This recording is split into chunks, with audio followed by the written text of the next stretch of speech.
Kentucky is recognized for 3 minutes. Thank you, Chairman Cole. Mr. Speaker, I rise today to support House Resolution 918. Joe Biden has repeatedly lied to the American people about his family's corrupt influence peddling schemes. He told the American people he never spoke to his son about his family's business dealings. He claimed there was an absolute wall between his official government duties as vice president and his family. He said his family never made money from China. All of these are blatant lies. Our investigation has revealed how Joe Biden knew of, participated in, and benefited from his family cashing in on the Biden name around the world. Since January, we have learned some of the following. The Bidens created 20 shell companies, most of which were created while Joe Biden was vice president. The Bidens and their associates then raked in over $24 million through these shell companies from China, Russia, Ukraine, Kazakhstan, and Romania between 2014 and 2019.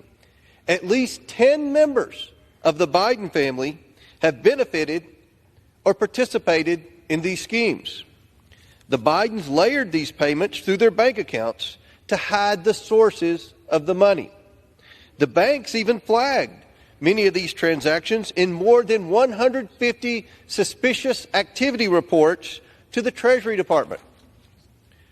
One bank investigator was so concerned about Hunter Biden's financial transactions with a Chinese company that he wanted to reevaluate the bank's relationship with him.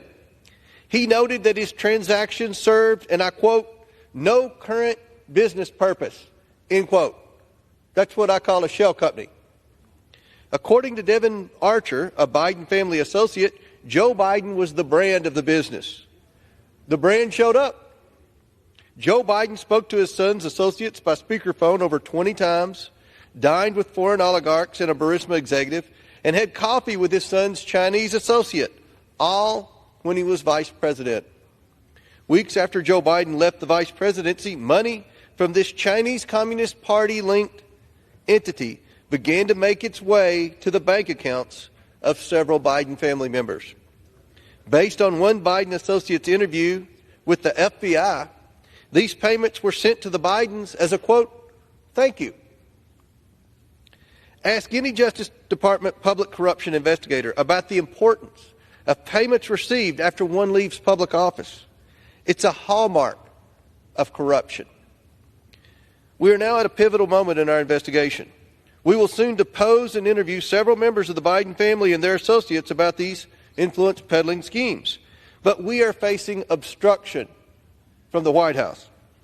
The White House is seeking to block key testimony from current and former White House staff. It's also withholding thousands of records from Joe Biden's time as vice president. Gentleman's time has President expired. Biden must be held accountable for his lies, corruption, and obstruction. I urge my colleagues to support this important and necessary resolution. I yield back.